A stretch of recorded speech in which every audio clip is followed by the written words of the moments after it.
एक बूढ़े पिता की दो बातें कभी मत भूलना। धनवान बनते देर नहीं लगेगी।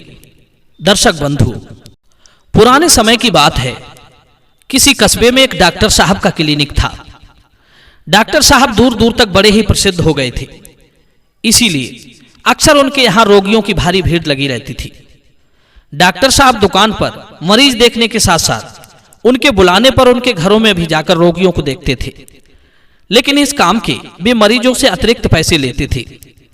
उनकी दवा से लोग अतिशीघ्र स्वस्थ हो जाते थे, इसलिए ज्यादातर मरीज उनसे ही अपना उपचार कराते थे। एक दिन दूर गांव से एक किसान उनके पास आया। उसकी स्त्री बहुत बीमार थी। उसने डॉक्टर साहब से प्रार्थना की कि वो अतिशीघ्र उनके घर चलकर उसकी पत्नी को देख ले।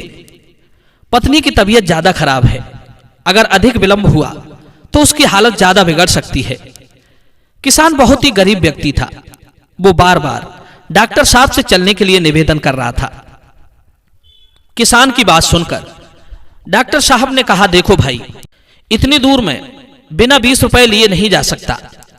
मेरी फीस आप यहीं दे दो और मुझे ले चलने के लिए आप तांगा कर लाओ, तो मैं तुम्हारे साथ चलने को तैयार हूं। किसान बड़ा ही गरीब व्यक्ति था। उसके पास डॉक्टर साहब को देने के लिए 20 रुपए नहीं थे। उसने डॉक्टर साहब के पैरों में 5 रुपए रख दिए और वो रोने लगा। कहने लगा, साहब मेरे पास और रुपए नहीं है, आप मेरे घर चले, मैं आपको ले चलने के लिए तांगा ले आता हूं। अभी आप ये 5 रुपए रख लीजिए, आपके 15 रुपए जो रह जाएंगे वो मैं फसल उठने पर आपको दे जाऊंगा।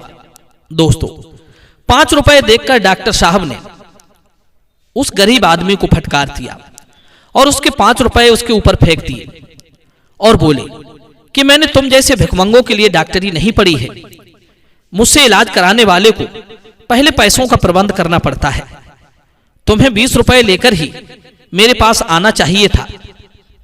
अगर तुम्हारे पास मेरी फीस देने के लिए पैसे नहीं है तो जाओ यहां से। तुम जैसों से बात करने के लिए मेरे पास समय नहीं है। डॉक्टर साहब की अशिष्टता भरी फटकार सुनकर किसान निराश हो गया। वो गिड़गिड़ाकर रोते हुए बोला, सरकार, मैं गांव में किसी से कर्ज लेकर आपको रुपए दे दूंगा। आप पहले चलकर मेरी पत्नी को देख लो, वरना मेरी स्त्री मर जाएगी, मेरे बच्चे अनाथ हो जाएंगे, मेरी गृहस्थी चौपट हो जाएगी। दर्शक बंधुओं, किसान की बात सुनकर डॉक्टर साहब झुंझला उठे और बोले, जहन्नुम में जाए तुम्हारी गृहस्थी और तुम्हारे बच्चे। पहले रुपए ले आओ, फिर चलने की बात करना। दोस्तों, किसान बेचारा लाचार हो गया। इससे ज्यादा वो कर भी क्या सकता था।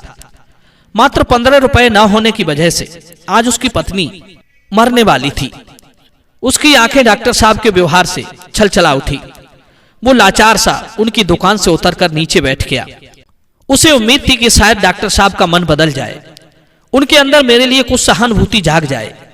परंतु डॉक्टर साहब ने तो मानो मन ही बना लिया था कि वो बिना 20 रुपए लिए नहीं जाएंगे, चाहे कोई मरे या जिंदा रहे।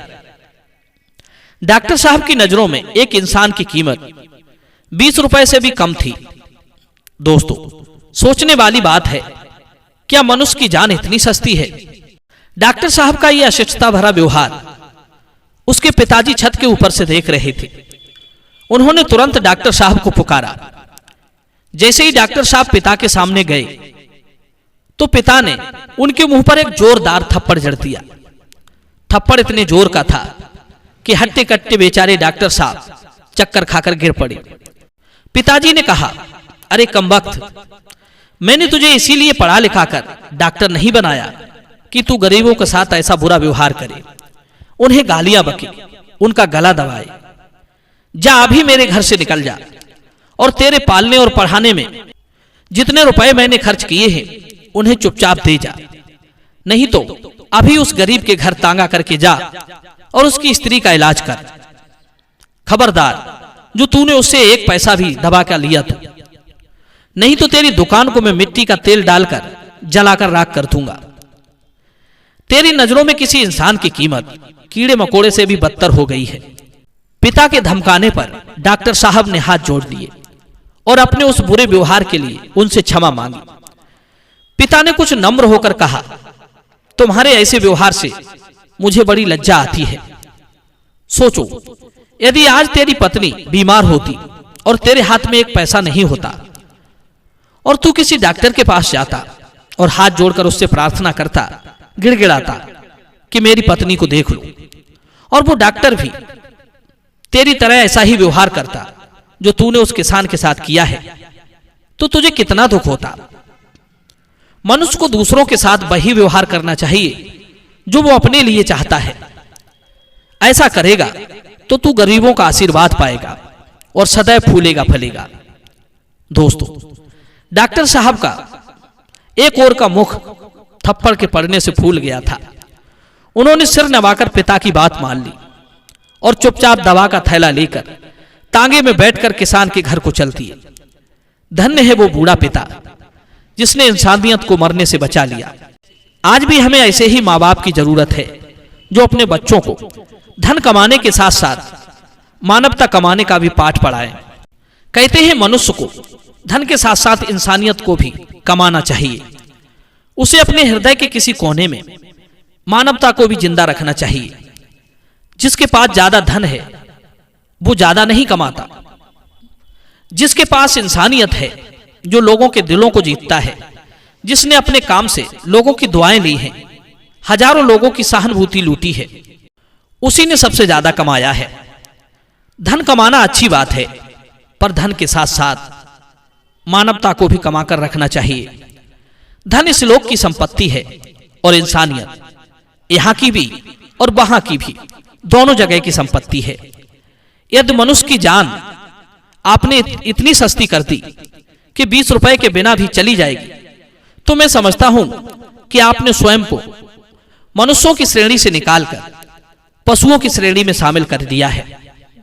दर्शक बंधु, इसलिए स्वयं में थोड़ा बदलाव लाइए और मानवता को बचाने के लिए कुछ योगदान देते रहिए। यही मनुष्य की सबसे बड़ी कमाई है। उम्मीद करता हूं दोस्तों ये कहानी पसंद आई होगी। तो चलिए वीडियो को लाइक कीजिए और चैनल को सब्सक्राइब कीजिए। मिलते हैं अगली कहानी में एक नई वीडियो में। आप सभी का बहुत बहुत धन्यवाद। जय श्री कृष्णा।